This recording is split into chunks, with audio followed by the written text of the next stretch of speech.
Oh, hi, Mark. Okay, so today we're gonna do a little list, just a wee little list, and we're gonna be talking about 10 ridiculous horror films.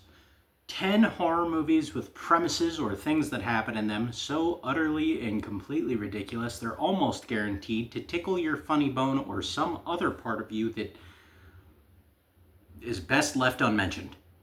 Okay, probably just your funny bone, to be honest with you.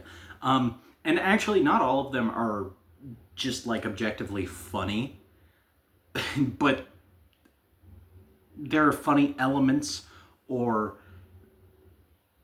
there's just something that you wouldn't typically expect to see. In the case of definitely one of these movies, they're not in any particular order. I tried to branch out of would be, what the typical picks would be, because I don't want to recommend you 10 movies that you've already seen before. Guaranteed there's going to be a couple in here that you've probably already seen, but I think most of this list is pretty fresh for a lot of people. So, in at number 10, we have the Banana Splits movie. All right, well, so you probably maybe have seen this, but essentially the premise of the Banana Splits movie is that the Banana Splits show was a children's show back in like the 60s, I think. Like in real life, there was a children's show called the Banana Splits Show, and it featured all of these big talking dogs and animals of all kinds. I don't know. It was way before my time. Okay, I've never watched the Banana Splits show, but the Banana Splits movie is basically, what if that show were running today, and then but instead of actors to portray the giant fluffy animals, it was robots. And what if, upon hearing the show was about to get canceled, the robots decided to go full murder mode? And that is the whole premise of this show, essentially, or movie. My mistake. It's fun. It is a fun movie. Opinions kind of differ on this. A lot of people are like it's a little overly serious. Personally, I don't think so. Like it's not as tonally goofy as you might want it to be, but I think it's fine in terms of the tone. I don't think that they went too serious with it. It's got some decent kills, and it's fun to see these actors run around in these giant, oversized animal costumes trying to act like they're robots. It's a lot of fun. Modern horror movie, that one. And then in at number 9, we actually have another modern horror movie, which is Bloody Bloody Bible Camp. Oh, I love Bloody Bloody Bible Camp. So essentially, Bloody Bloody Bible Camp is a spoof-ish thing of 80s slasher movies. And it works in and of itself, though, as a slasher movie. It's like a summer camp slasher movie where these people go to this Bible camp. They're all like in their 30s portraying, 17, 18-year olds. And Reggie Bannister is the priest in charge of the whole thing, which if you're a Phantasm fan, you'll love to see him here. And Ron Jeremy plays Jesus. So, I mean, can you really get better than that? Can you? Listen, I don't know the exact quote. Father, you can be a a dick smoker. You can be a baloney pony rider and still have the kingdom of God. I I love all of the, oh my god. There's like this whole subtext of Reggie Bannister's gay, and he's just really hard on everyone because he's gay and he's also a priest, and he's struggling with that. Nothing in this movie is serious, by the way. I will say, highly offensive. If you have some delicate sensibilities that you're afraid to get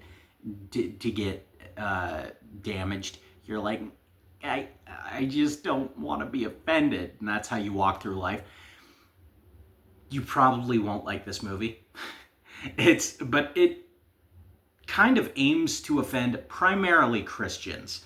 If you're Christian, you might not like this one. But that's okay. I'm not Christian. I'm not anything. I'm what they call agnostic. And so I don't give a shit. I think Ron Jeremy as Jesus is fucking hilarious. So that's Bloody Bloody Bible Camp. Do yourself a favor and watch that one if you haven't. That's one of the best gems of this whole list. Like I said, it's not in any particular order. These are just like some movies that I was like, these are really stupid, that I had thought of, or that I went over to my collection and looked at briefly, and figured I'd give you some recommendations, or potentially even recommendations to steer clear of them in one or two cases. Number 8, we have House Shark.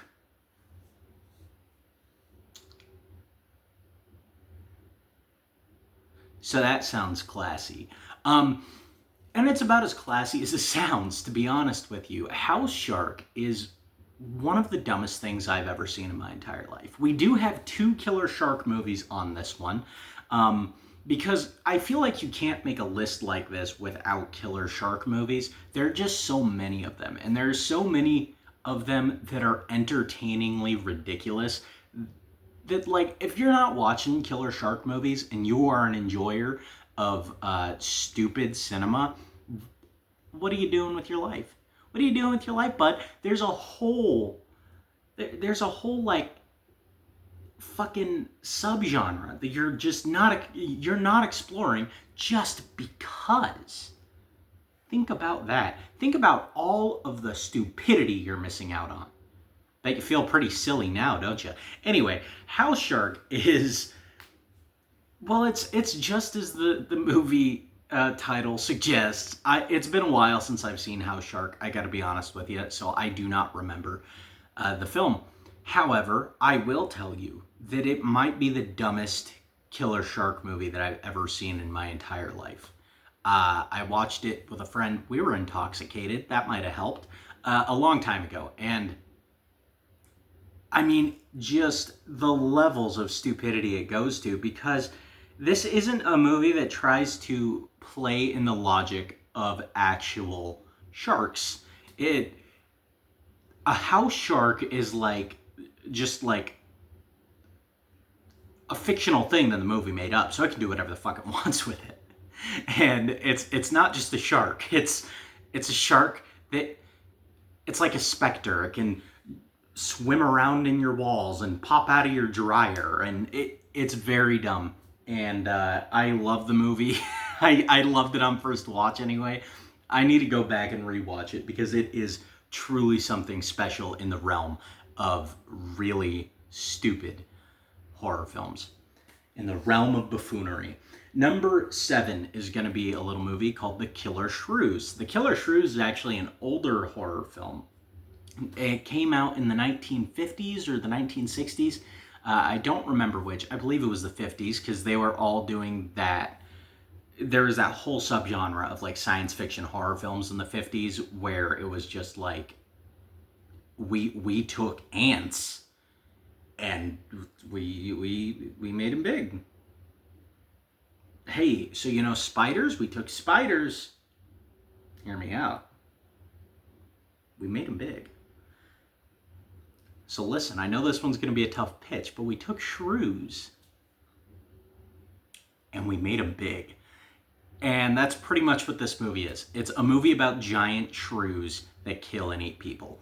I haven't seen The Killer Shrews in a while. I do remember being pretty amused by it upon first watch. If I remember correctly, this is one of those movies that takes itself pretty seriously, but the premise is so stupid that you can't help but have a little laugh, a little enjoyment out of shrews killing people. All right, number 6. This is going to be one that absolutely everyone has seen, and I don't care, because I will take every possible opportunity to recommend Peter Jackson's Dead Alive to everyone I meet. Peter Jackson's Dead Alive is the most beautiful barrage of gore and severed limbs and meat chunks that anyone has ever seen. This movie has it all, brother. It has the main character's mom blown up to a giant zombie monster. It has a zombie baby that gets itself into a bunch of perilous situations, and everyone's looking at the guy with the zombie baby like he's a monster. It has zombie monkeys, okay? It has a bunch of dudes screaming Gaia and then chopping people's limbs off, which out of context that might sound really weird. In context, it's less weird in that you understand the context of why that's happening, but it's not any less weird in terms of execution, because that whole opening scene is hilarious, where the guy keeps getting his limbs chopped off because they keep finding new bites on him. This movie has zombie sex, all right? And zombies make a baby in this movie. This movie has a lawnmower massacre. This movie has a priest that kicks ass for the Lord, and he actually says that, and I love it so much. That one scene consistently makes me laugh. I mean, that one scene honestly is like banger after banger after banger after banger, because like Lionel goes to the graveyard, he sees this guy pissing on his mother's grave, and he's like, "That's my mother you're pissing on." And then they start messing him up, and then zombies come up from the ground, and then the priest comes in, and with no further introduction, he goes, "I kick ass for the Lord." And he like goes into a full sweeping karate kick into this crowd of zombies. It's incredible. This whole movie is peak horror cinema. If this list was numbered, surely Dead Alive would have been at number 1. Understand, I recommend you watch that movie before any other movie on this list if you have not seen it. Number 5 is going to be a movie called Bone Jangles. Bone Jangles is actually a movie from a company that I do not love. Bone Jangles is from a company called Wild Eye Releasing. And the reason that I even make note of that is because Wild Eye is notorious among people who have seen many of their films for being a horrible, horrible production company. I've seen quite a few Wild Eye films in my day. I do not like Wild Eye movies. Almost every single Wild Eye movie I watch, it provokes the most groans from me. I hate most of them because they're just so boring. Bone Jangles isn't quite like that though. And a lot of it has to do with the great premise. So there are 2 cops, which almost kind of gives it a buddy cop dynamic from my memory. I will say it's been a while. And if I remember correctly, one of the cops is a virgin, and that's played up for a pretty big laugh. Anyway, they are transporting their prisoner to a psychiatric facility in what I believe they refer to as Haddonfield, which, as you might know, is the fictional town from John Carpenter's Halloween. At least I believe that's fictional.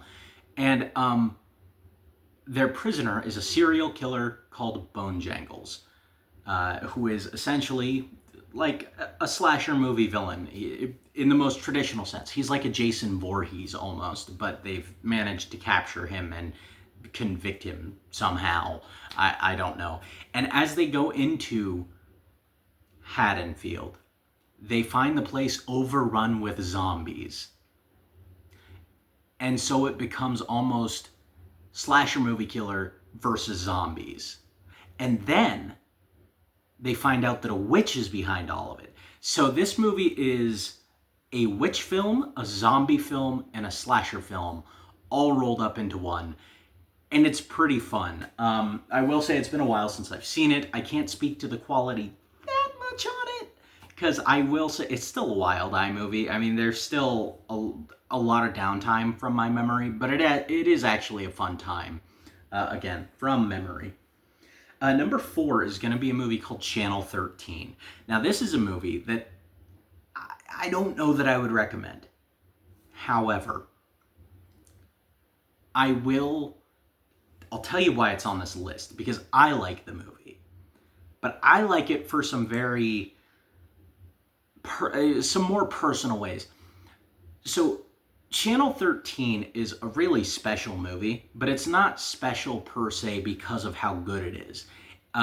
Channel 13 was a film that was shot in 1987. It was a shot on video movie, and it was never finished. The fellas who shot it are the Polonia brothers. In case you're unaware, the Polonia brothers have since become kind of notorious in trash film cinema.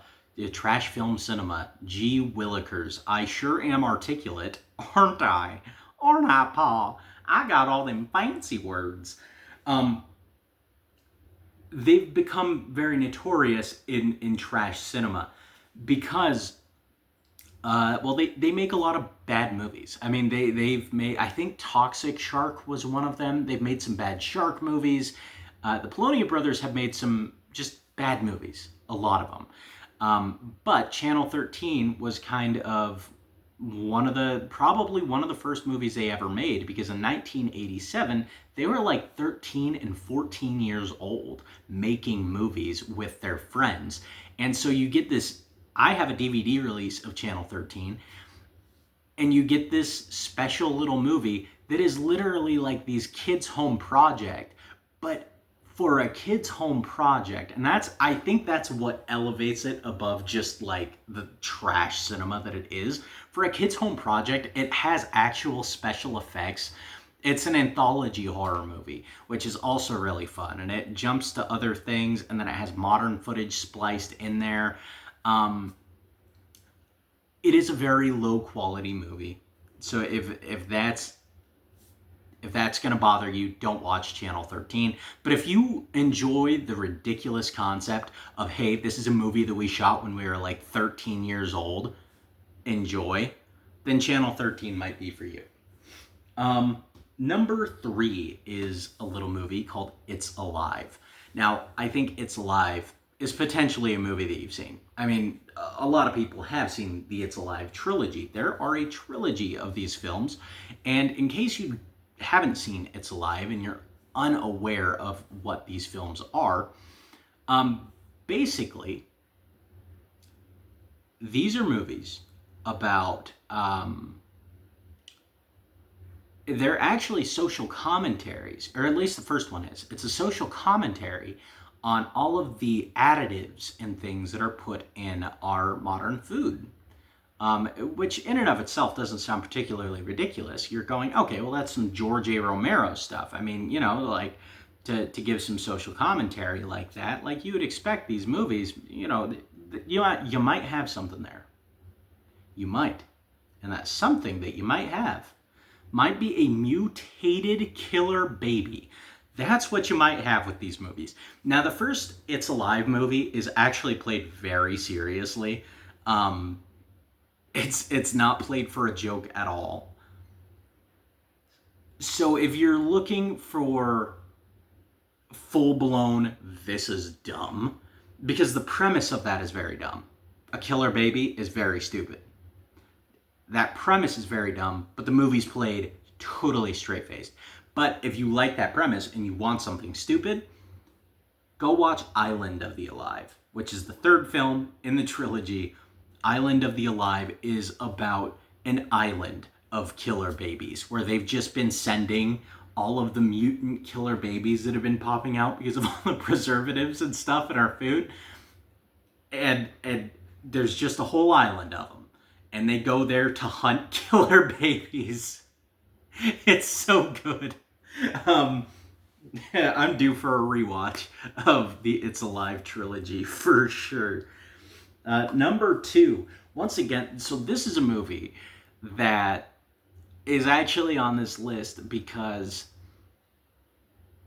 of one specific element If it weren't for that one specific element, it would not be on this list. The Sister of Ursula is a giallo film, a pretty famous giallo film, I think. But if you're not into gialli, you may not know of the Sister of Ursula. So you may be asking, what is this Sister of Ursula? Well, it's a giallo film, which giallo is, it's like a sleazy Italian murder mystery. They're all very, primarily they're very sleazy. People have kind of differing opinions on what giallo is. I'm of the opinion that it really kind of has to be a murder mystery. Like people have told me, well, Suspiria is a giallo film. That it doesn't feel like a giallo film. Nothing about Suspiria feels like a giallo film. Just because there's a fucking mystery in it doesn't make it a fucking giallo film, you fucking ingot. I'm sorry. I got a little off the rails there for a second. But I don't know. People have different opinions on what that subgenre entails. My opinion, it has to be a murder mystery. Typically, it will focus on a detective or on detective work, like investigation. Will be a heavy focus on it, and the violence is usually pretty up there, and the sleaze is usually pretty up there. And those are kind of the four things that really make a giallo film. So it's a giallo film based in this big castle, and there's a killer in the castle, and they have to figure out who the killer is. Now, you might be saying that doesn't sound particularly ridiculous, and you would be right, until you see what the killer is using for a weapon. Anyone care to guess? Knife, maybe? A sword? An axe? Chainsaw? Those are all good guesses. I'm so proud of you. But none of them were correct. Now, if you said giant wooden wiener, you would absolutely be correct. The killer uses a wooden phallus to murder people in this movie, and that pretty much speaks for itself. I really don't think I need to do any more explanation than that right there. That is an insane premise. Again, not particularly funny in terms of, like, you're not going to sit down, watch it, and have a bunch of drinks with your friends and have, like, the time of your life watching this movie. But if you want a movie with one major, like a super straight-faced movie with one major quirk that every time it's on screen, you're just sitting there puzzled going, what in the hell? The Sister of Ursula is for you.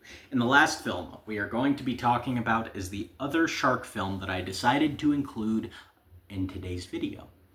That is Trailer Park Sharks. It's pretty self-explanatory, to be honest. There are sharks in a trailer park. I believe it has something to do with a tsunami or something, and sharks get flooded in to this backwoods trailer park, like a southern trailer park, and everyone's stuck on the roofs of their trailers, and there are sharks in the water below. And the reason I include this movie is because it actually is pretty fun, because we're spending the whole movie with these very poorly acted rednecks who are caricatures to a T.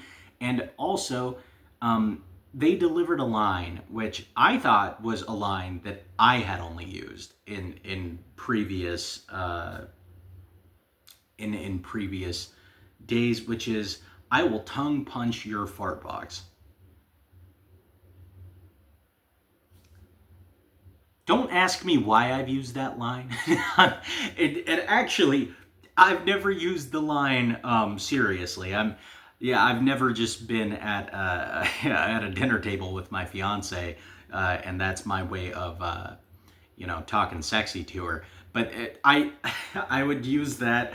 My friends and I are very unhinged, and so sometimes I would say things like that to them. "I will tongue punch your fart box. Don't you even fucking, don't you tempt me, brother." And someone says that in this movie, and when I heard that, I tell you what, every dopamine center in my brain just fired off. I was like, I'm not the only person who's ever said that. It's a fun movie overall, though. This video has gone on for a long time. Holy shit. All right. Well, if you watched to the end, thank you very much. I appreciate it a lot. Think about coming back. Hey, will you? And I hope to catch you guys on the next one.